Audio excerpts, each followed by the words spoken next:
Coureur sur route depuis 1 an et demi sur des distances de 10 km, je me suis lancé le défi de faire un trail de 40 km le 3 mai 2025 dans le Finistère. Que me conseillez-vous en termes d'entraînement, s'il vous plaît? J'avais pour idée de faire un trail de 15 km en février et un de 22 km en avril. Comment bien m'entraîner? Je suis débutant. Alors oui, 40 km le 3 mai, donc c'est un marathon quoi, hein, disons. Allez, en gros, à la louche, hein. Tu vas faire un marathon le 3 mai, tu as 6 mois pour le préparer, tu fais déjà des 10 km à l'entraînement, ça me paraît pas être un souci, c'est pas une montagne qui t'attend, tu vas voir, tu vas le faire sans aucun problème. C'est toujours bien de faire de la compétition hein, avant la compétition que tu vas faire et de les faire en entraînement. Je te donne un exemple à une échelle différente, mais tu vas comprendre ce que je veux dire. Moi, je prépare un 100 km mi-janvier. Au mois d'octobre, j'ai couru un 6 heures. Enfin, j'ai réussi à faire plus de 50 km, 55 km je crois, en 6 heures. Ce qui m'intéressait, c'était d'être dehors pendant 6 heures, à crapahuter pendant 6 heures. Donc ça, c'était une première part d'entraînement qui est beaucoup plus courte en distance et en temps passé à courir que ce que je vais faire au mois de janvier. En novembre, j'avais un autre 100 km et sur ce 100 km,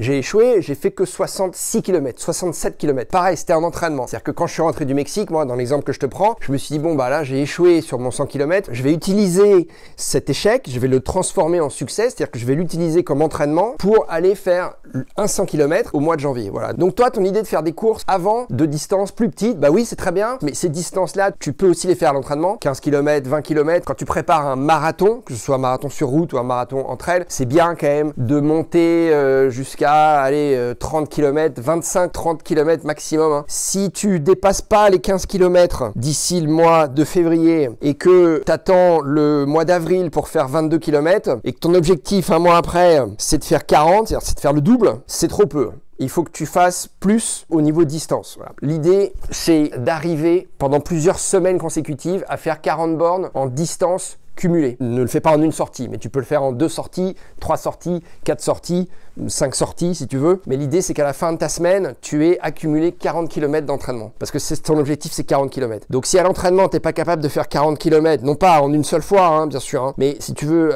en une semaine, ce qui te laisse quand même un peu de repos entre chaque entraînement, tu risques d'être en difficulté pendant ta course de 40 bornes, tu vois. Tes 15 et 22, c'est bien, je suis d'accord avec toi, je trouve ça bien parce que c'est des épreuves, parce que c'est des compétitions. L'ambiance des compétitions, c'est un peu de stress. Après, au niveau distance pure, il faut que tu cours plus que ça. C'est-à-dire que l'idéal, ce serait que tu montes un peu tes sorties, que tu arrives à faire 20 bornes par semaine au mois de décembre. Au mois de janvier, il faudrait que entre 20 et 30. Au mois de février, 30 par semaine. Et au mois de mars, 40. Février, mars, il faudrait que tu arrives à faire 40 km par semaine. Ce serait ton objectif, ça quand même. Hein. Et puis après, au mois d'avril, tu peux descendre un peu si tu veux. Tu vas réduire un petit peu la voilure. Et puis début mai, le 3 mai, arriver comme ça en forme. Donc tes mois d'entraînement les plus chargés, ça doit être janvier, février, mars. Là, tu as un mois, le mois de décembre, pour monter au niveau. Tu augmentes la distance, tu augmentes la durée pour pouvoir au mois de janvier attaquer et faire 30 à 40 km par semaine. Donc ça, c'est un premier objectif.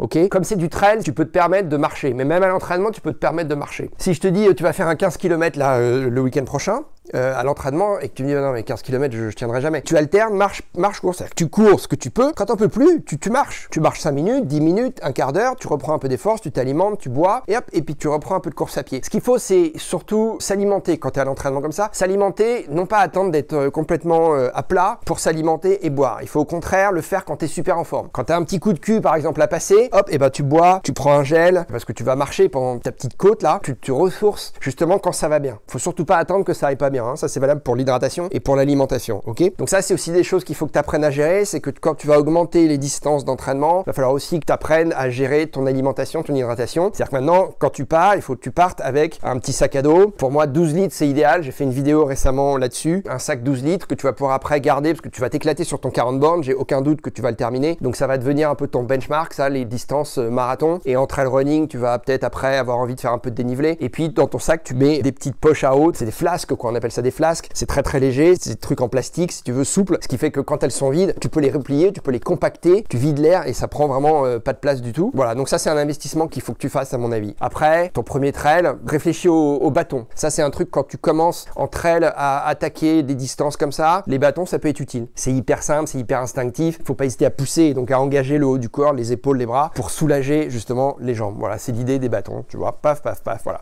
Donc des bâtons, un sac à dos, gérer ton alimentation. Donc là, là, si tu veux, tu pénètres dans un territoire qui va être vachement plus stratégique et tactique que tes petites courses de 10 km où finalement tu peux le faire les mains dans les poches, même sans emporter d'eau. 40 bornes, là, tu vas avoir besoin de boire. 40 bornes, tu vas mettre, s'il y a un petit peu de dénivelé, pour peu que le terrain soit pas facile, tu mets forcément plus de 4 heures si tu veux. Donc tu t'engages sur un truc de 5 heures, peut-être plus. Il faut que tu t'alimentes, loulou. Hein.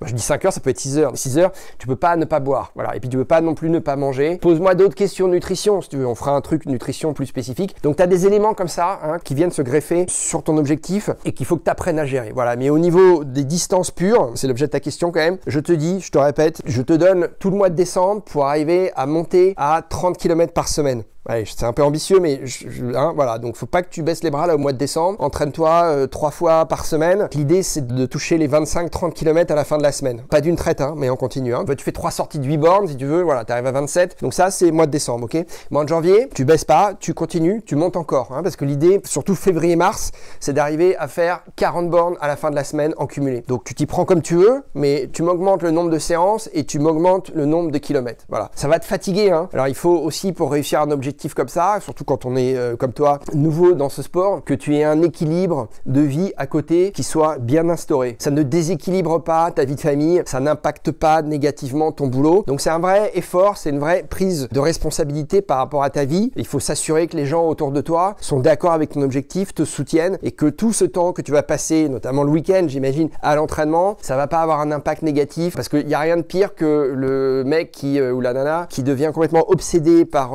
ses objectifs de course à pied ou de triathlon. On voit ça beaucoup dans le triathlon parce que le triathlon c'est très chronophage et si t'as pas à la maison des gens qui sont à fond derrière ton projet, ça va être beaucoup plus difficile pour toi, ça va impacter négativement ta vie, ça va au niveau de l'esprit si tu veux, ça va pas être très sain, tu vois, tu vas pas te retrouver dans une situation qui va favoriser ta performance, quel que soit ton objectif de performance. Là, je pars sur le principe que ton objectif de performance c'est de terminer ta course. Voilà. Donc assure-toi de ça, voilà, discute aujourd'hui là au mois de décembre, c'est le moment de discuter en disant loulou, chérie, je vais devoir passer un petit peu plus de temps d'entraînement. Le week-end, je vais peut-être essayer de me lever un peu plus tôt et puis je vais aller courir 2 heures, 3 heures, parfois 4 heures. L'idée aussi, c'est de répartir évidemment la charge d'entraînement sur toute ta semaine.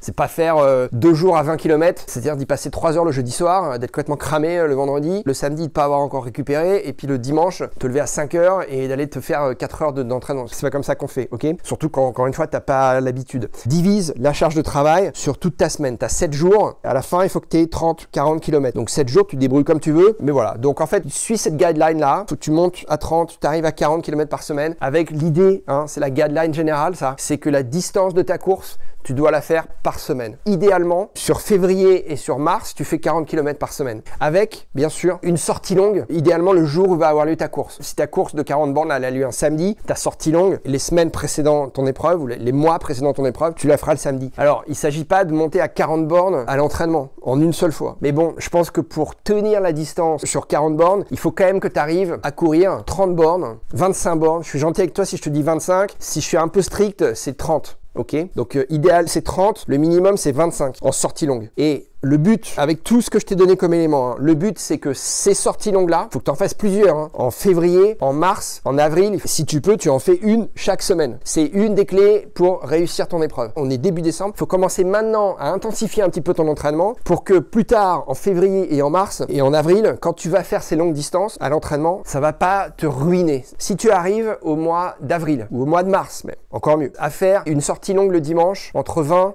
et 30 bornes et des sorties avant dans la semaine, 1 ou 2 pour totaliser comme ça 40 bornes, c'est toujours mon idée de totaliser 40 bornes. Donc imagine tu fais une sortie de 10 bornes le mercredi, une sortie de 10 bornes le vendredi et une sortie de 20 bornes le dimanche. Voilà. Si tu fais ça et que le lundi matin, quand il s'agit d'aller au boulot, quand ton réveil sonne, tu te sens normal, tu te sens pas particulièrement fatigué, ça veut dire que ton corps s'est acclimaté à ton entraînement et que ça va passer sans souci ton épreuve. Donc c'est ça l'idée. 40 km par semaine avec un état général de fatigue qui ne t'handicape pas. C'est maintenant qu'il faut vraiment mettre un coup là, ok? C'est maintenant. Je te dis, c'est maintenant. C'est pas en mars, ok? C'est maintenant. Décembre, janvier, février. C'est les mois où il faut travailler, où tu peux être un peu fatigué éventuellement, ok? Voilà. Après, mars, ton corps doit s'être acclimaté à ce genre d'entraînement, à ce genre de distance de 40 par semaine, et puis ça déroule au mois d'avril. Ça déroule tellement, si tu veux, que tu lèves le pied, que tu vas réduire les distances pour une semaine avant la course, tu fais plus rien, 2 semaines avant la course, tu lèves le pied, tu fais 20 bornes maximum, mais tu arrives le jour de la course bien reposé. L'une des clés quand on commence à atteindre ce genre de distance, c'est évidemment de s'entraîner régulièrement les mois avant, hein, c'est pas attendre le dernier moment, mais c'est surtout, et ça va ensemble, de pas arriver le jour du départ en étant complètement vanné, fatigué, surentraîné. Il vaut mieux arriver sous-entraîné, en étant bien reposé, ok? Il vaut mieux moins en faire que trop en faire. Cela étant, il y a une limite si tu veux. Faut pas en faire trop, faut pas en faire non plus pas assez. Tu vois ce que je veux dire? Voilà, ok?